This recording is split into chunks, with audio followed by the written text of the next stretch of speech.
فان ويبقى وجه ربك ذو الجلال والإكرام الله أكبر আল্লাহ রাব্বুল আলামিন বললেন আসমান আর জমিনের মধ্যে যা কিছু দেখো চন্দ্র সূর্য গ্রহ নক্ষত্র পাহাড় পর্বত সাগর মহাসাগর যা কিছু আছে সব কিছুই হলো ক্ষণস্থায়ী এগুলোকে নিতান্ত অল্প সময়ের জন্য আমি আল্লাহ তৈরি করেছি এগুলোর কোনো কিছুই বাকি থাকবেন না যিনি বাকি থাকবেন তিনি কে এজন্য মুসলমান ভাইরা আমার আল্লাহ রাব্বুল আলামিন তার চারজন ফেরেশতাকে বিশেষভাবে মর্যাদা দিয়েছেন এর এক জন হলো জিবরাইল আরেকজন হলো মিকাইল আরেকজন হলো আজরাইল আর একজন হলো ইসরাফিল আলাইহিস সালাতু ওয়াস সালাম ইসরাফিল আলাইহিস সালাতু ওয়াস সালামকে আল্লাহ রাব্বুল আলামিন শুধুমাত্র তিনটা ফুৎকার দেওয়ার জন্য তৈরি করেছে কয়টা তিনটা মাত্র ফুৎকার দেওয়ার জন্য আল্লাহ রাব্বুল আলামিন ইসরাফিল আলাইহিস সালাতু ওয়াস সালামকে তৈরি করেছেন এবং এখন বাজে কয়টা এখন বাজে 10:57 এই মুহূর্তেও ইসরাফিল আলাইহিস সালাতু ওয়াস সালাম তার দুই ঠোঁটের মাঝখানে শিঙ্গা নিয়ে আকাশের দিকে তাকিয়ে আছেন and just waiting for the green signal তিনি শুধু অপেক্ষায় আছেন আল্লাহ কখন গ্রিন সিগন্যাল দিবেন হুকুম দিবেন সাথে সাথে তিনি শিঙ্গায় ফুৎকার দিবেন আর শিঙ্গায় ফুৎকার দেওয়ার সাথে সাথে দুনিয়াটা লন্ডভন্ড হয়ে যাবে এজন্য আল্লাহ রাব্বুল আলামিন পবিত্র কোরআনুল কারীমের 101 নম্বর সূরা সূরা আল কারিয়ার প্রথম আয়াতগুলোতে বান্দাদেরকে সতর্ক করেছেন আল কারিআতু মাল কারিআ ওয়া মা আদরাকা মাল কারিআ আল কারিআ বিকট আওয়াজ গগন বিদারক আওয়াজ এমন আওয়াজ হবে যে আওয়াজ পৃথিবীর কেউ শুনে নাই আপনারা দুনিয়ার সবচেয়ে বিকট আওয়াজ কি শুনেছেন কেউ শুনেন নাই কোন আওয়াজ যেটা নিজের কাছে অনেক শুনেছেন বজ্রপাতের আওয়াজ অনেক বিকট হয় না মনে হয় আসমান জমিন ভেঙে যাচ্ছে ওই দিন কি যেদিন ইসরাফিল শিঙ্গায় ফু দিবে সেদিন আওয়াজটা কি এমন বজ্রপাতের আওয়াজের মতো হবে কথা বুঝতেছেন না ওই দিন আওয়াজটা কি বজ্রপাতের আওয়াজের মতো হবে ওই দিন আরো বিকট আওয়াজ হবে এজন্য আল্লাহ আরবিয়ানদেরকে বললেন আল কারিয়া বিকট আওয়াজ মাল কারিয়া তারা বলল কি মাল কারিয়া বিকট আওয়াজ ওয়া মা আদরাকা মাল কারিয়া তোমরা জানো বিকট আওয়াজ কি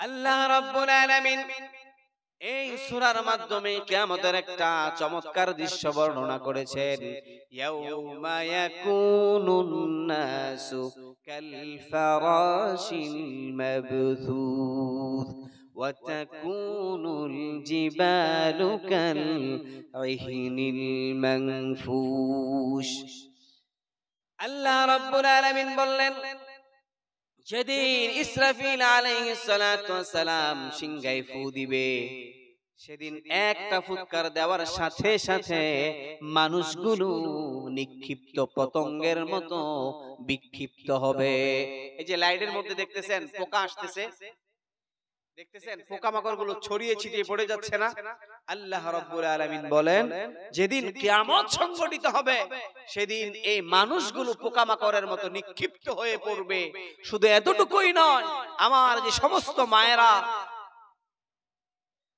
গর্ভবতী থাকবে প্রেগন্যান্ট থাকবে তাদের পেটের মধ্যে 2 মাস 3 মাসের যে অপরিপক্ক বাচ্চাগুলো থাকবে শিঙ্গায় ফু দেওয়ার সাথে সাথে জায়গায় সন্তান প্রসব করে দিবে আল্লাহু আকবার কেমন ভয়াবহ অবস্থা হবে মানুষগুলো দিক বিদিক ছোটাছুটি করতে লাগবে সেদিন আর কেউ বাকি থাকবে না আল্লাহ তাআলা ইসরাফিল আলাইহিস সালাতু ওয়াস সালামকে শিঙ্গায় ফুৎকার দেওয়ার নির্দেশ দিয়েছেন ফুটা কেমন হবে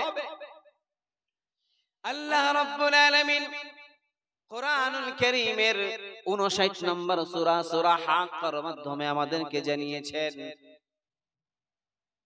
فإذا نفخ في الصور نفخة واحدة وحملت الأرض والجبال فدكتا دكة واحدة আসমান আর জমিনের মধ্যবর্তী যা কিছু আছে, পাহাড় পর্বতগুলো, নদী নালাগুলো তুলার মতো দুলিত, তুলার মতো উঠতে থাকবে। এবং আল্লাহ রাব্বুল আলামিন কুরআনুল কারীমের 21 নম্বর সূরা, সূরা আম্বিয়ার 104 নম্বর আয়াতে আল্লাহ জানিয়েছেন, ইয়াউমা নাতুইস সামাআ কাতাইয়িস সিজিল্লি লিল কুতুব। আল্লাহ সেদিন আসমান আর জমিনটাকে কাগজের মতো হাতের মধ্যে গুটিয়ে ফেলবে। আল্লাহ তাআলা ইসরাফিল আলাইহিস সালাতু ওয়াস সালামকে ফু দেওয়ার নির্দেশ দিলে সবকিছু লন্ডভন্ড হয়ে যাবে। আল্লাহ তাআলা দ্বিতীয় ফু দেওয়ার নির্দেশ দিবেন। কয়টা ফু দিবে বলছিলাম? তিনটা। কয়টা? দ্বিতীয় ফুৎকারের সময় সমস্ত মানুষগুলো ইন্তেকাল করবে, মৃত্যুবরণ করবে। আল্লাহ রাব্বুল আলামিন মালাকুল মাউতকে ডেকে বলবে, ইয়া মালাকাল মাউত আখবিরনি মান ইয়াবকা। হে মালাকুল মাউত, এবার আমাকে বলো আর কারা বাকি আছে। মালাকুল মাউত বলবে, আল্লাহ, জিন আর ফেরেশতারা। আল্লাহ বলবেন, সমস্ত জিনদেরকেও মৃত্যু দিয়ে দাও। সমস্ত জিনদেরকে মৃত্যু দেওয়া যে পরিমাণ কষ্ট, এক ইবলিসকে আল্লাহ সেই পরিমাণ কষ্ট দিয়ে মৃত্যু দিবে। আবার আল্লাহ জিজ্ঞেস করবে, আখবিরনি মান ইয়াবকা, এবার বলো কারা কারা বাকি আছে।